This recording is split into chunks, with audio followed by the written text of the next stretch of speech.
তুমজাং আসামের ডিমা হাসাও জেলায় অবস্থিত। ডিমা হাসাওকে উত্তর পূর্ব ভারতের ক্ষুদ্র সুইজারল্যান্ড হিসাবে বিবেচনা করা হয়। নীল পাহাড় এবং সাদা মেঘের অপরূপ প্রাকৃতিক সৌন্দর্য আপনাকে মনোমুগ্ধকর করে তুলবে। আপনি যদি ভ্রমণ পিপাসু হয়ে থাকেন তাহলে একবার হলেও ঘুরে আসুন আসামের সবচেয়ে উঁচু পাহাড় তুমজাং।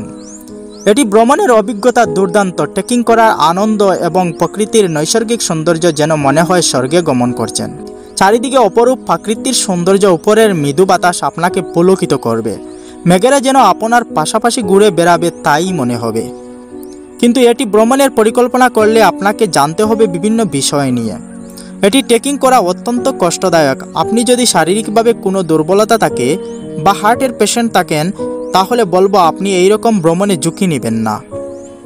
আর যারা ভ্রমণের জন্য প্রস্তুত তাদেরকে বলবো সাথে জল, বিভিন্ন রকমের ফলমূল ইত্যাদি সাথে নিয়ে যাবেন।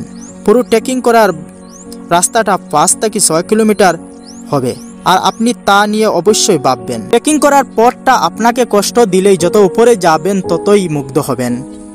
যখন আপনি চারিদিকে তাকাবেন মনে হবে স্রষ্টা তার সব সৌন্দর্য ঢেলে দিয়েছে। এমন নৈসর্গিক সৌন্দর্য কখনোই ভুলব না। বারবার মন চায় সেখানে চলে যাই আর উপভোগ করি সেখানের অপরূপ সৌন্দর্য।